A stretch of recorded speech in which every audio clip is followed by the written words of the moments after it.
us out if we misrepresent his bill. I don't want to misrepresent his bill, but I know what he said is not true about the only bill we've got. So I've been trying to get a copy of the president's bill. And her exact words were, I think he was talking about a set of principles. The man didn't have a bill. And so Joe was right.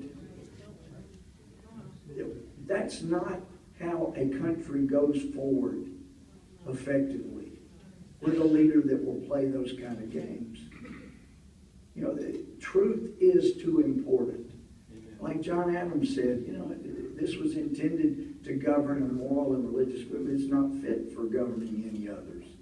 It only is fit for people who may cling to their God and their guns, you know. And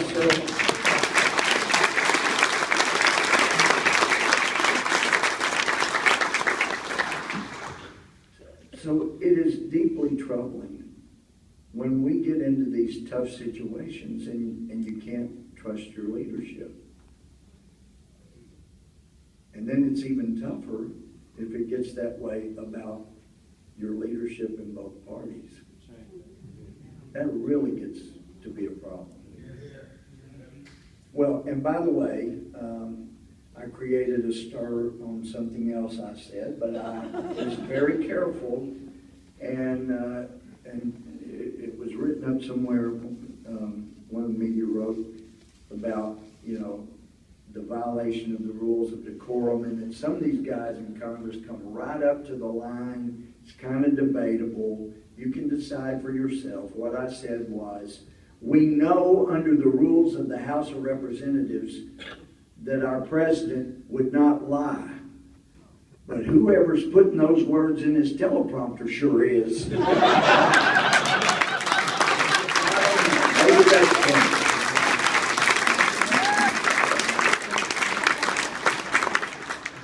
But a guy that was in Baylor Law School with me, Andrew S. Hainan, he's a really smart guy. And I hadn't seen Andy in a long time. Judge Hainan. He is a U.S. Federal District Court. And a decision, it's this year, he expressed that not only is the Homeland Security Department not enforcing the law, yet again he has found a situation where they are actually helping people illegally in the country to violate the law. They are engaging in human trafficking. When children come into the country, they pick them up and become a delivery service to take them to wherever they think their parents might be. That's not their job. And I care deeply about the children that come in legally or illegally. And when you start talking about legal status, amnesty, when anybody in Washington does, the ICE, our ICE agents, as reflected by Chris Crane, the ICE representative, union representative, he has said every time anybody talks about legal status or amnesty, the numbers trying to get into the country, flooding across the desert, putting their lives in jeopardy, subjecting them to sex trafficking and human trafficking because they're trying to get in and they get lured in. It goes up by a number of times. 5 to 7 times, he said at one time. But anyway, why should we be participating in luring people into this country, potentially to their death and potentially to be human sex slaves? That's outrageous. That's why the appropriate thing to do is to say, until the president secures the border as confirmed by the border states, not Homeland Security, the border states, all of them, we're not going to take up an immigration bill. End of story.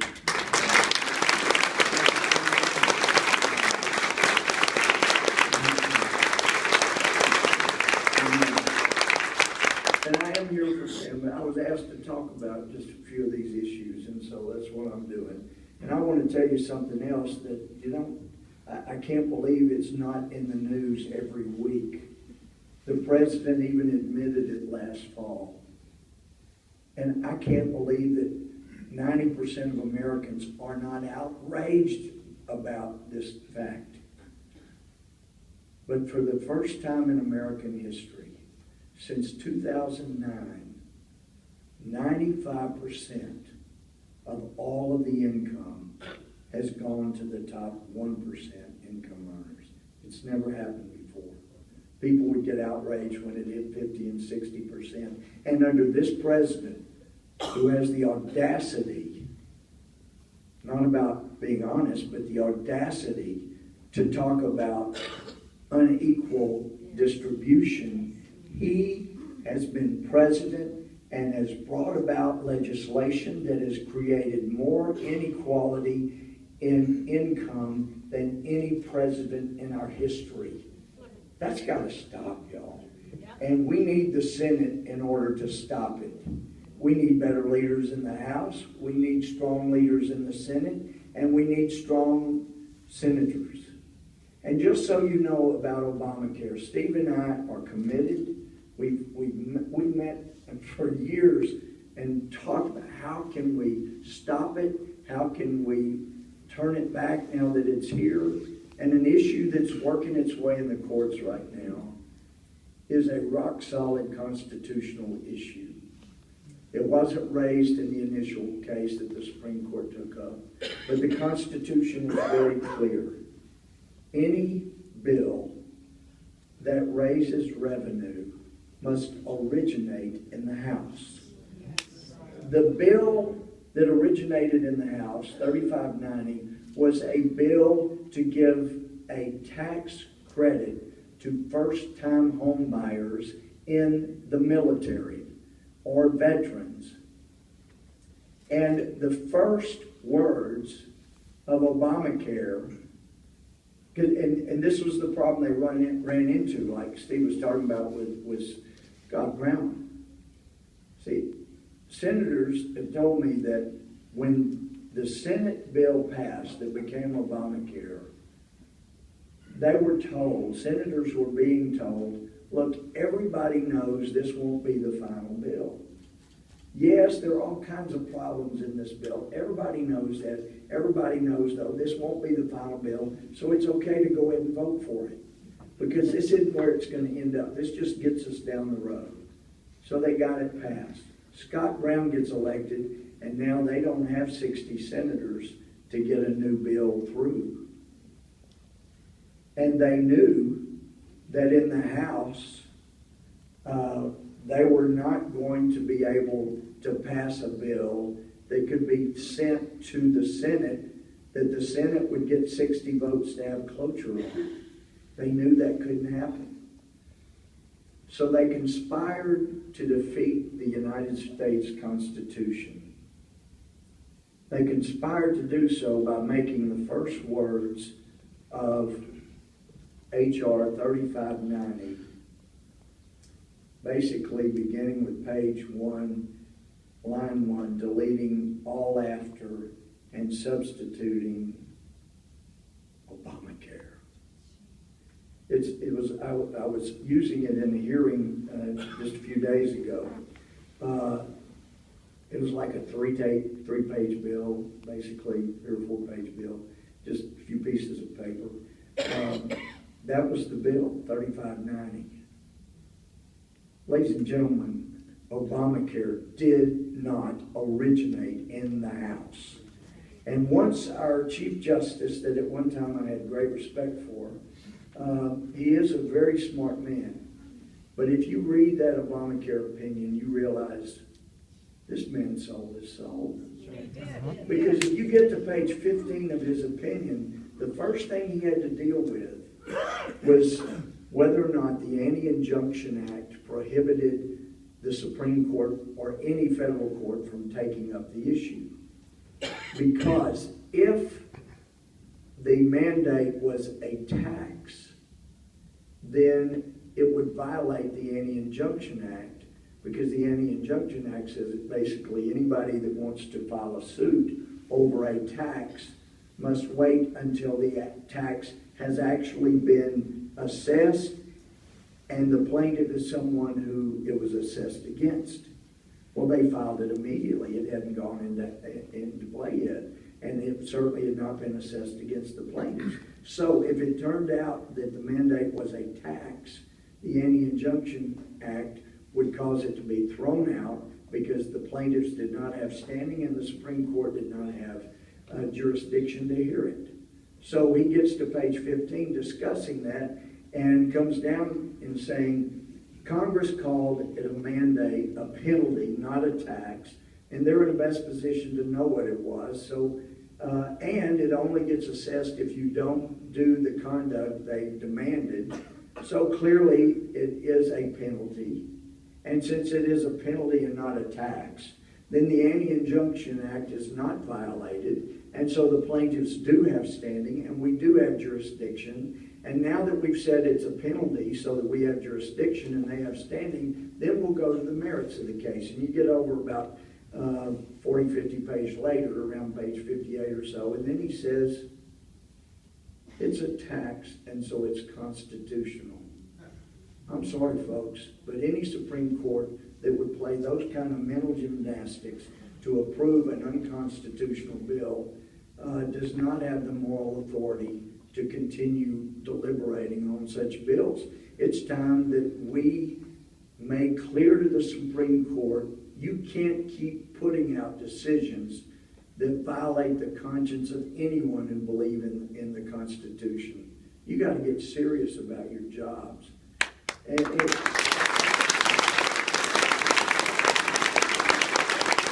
I can tell you when they do that because somebody who was at the Supreme Court in different capacities through the years told me that the second most surprised the Supreme Court was after the Kelo decision when the American public rose up furious because the Supreme Court said it's okay to use eminent domain to condemn somebody's property and give it to somebody else who will pay more taxes on it. America was outraged, and the Supreme Court behind the scenes was apparently shocked. We had no idea people were upset about this kind of thing because people had not been, you know. Well, really now, in fairness to them on that issue, eminent domain had been used around the country to condemn land and give it to private sports teams owners to build stadiums, and nobody raised a big fuss. So the Supreme Court thought, well, if they don't have a problem with that, they won't have a problem with this, and they did. And this person told me that was the second most shocked they were, because the first most shocked was after a case called Roe versus Wade. They had no idea that the American public would be upset about that because every cocktail party they went to, people stood around and said, of course, a woman has a right to kill whatever's in her. You know, that's her decision. And after they'd heard that at cocktail parties all over our country and Europe, they thought, well, must not be a big deal. They were shocked. I'm telling you this because it makes a difference when you let your voices be heard. And if the Supreme Court thinks the country will get up in arms when they get as cavalier as with the Constitution as they did on Obamacare, they'll start abiding by the Constitution. They don't want to be hated by everybody in the country and even by a big majority. So you can make a difference. And if they happen to, as they do in Iowa, stand for an up or down vote, you can get their attention by throwing some out time to time. As you did.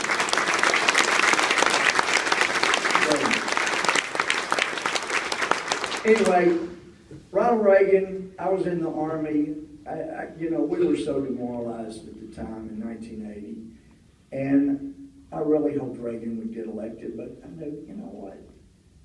I like him, but he sure can't do all the things he's promised. You know, eliminating 2/3 of all regulations, turning around the double-digit unemployment, double-digit interest rates, double-digit, all these, inflation, double-digit, you know, I like the guy, but holy cow, he did it, he did that. All of those were turned around. And folks, he did get rid of 2/3 of all regulations. It's time we did that again.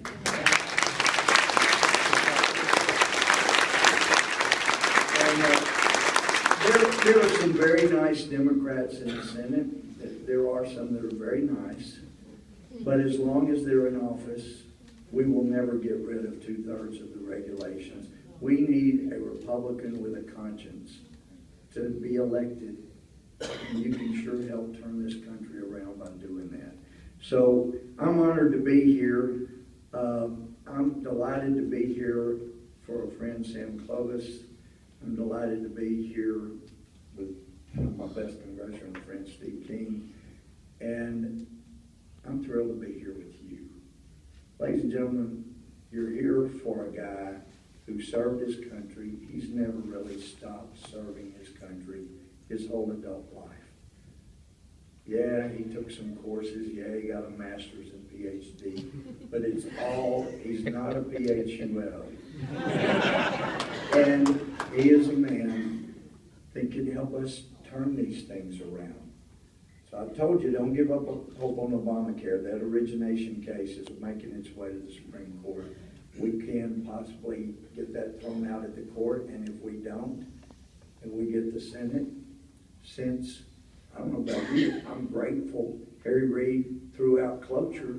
So when we get the majority back and get a majority leader there who's not going to reinstate cloture, we can start undoing the damage they've done. And Sam is going to help us do it.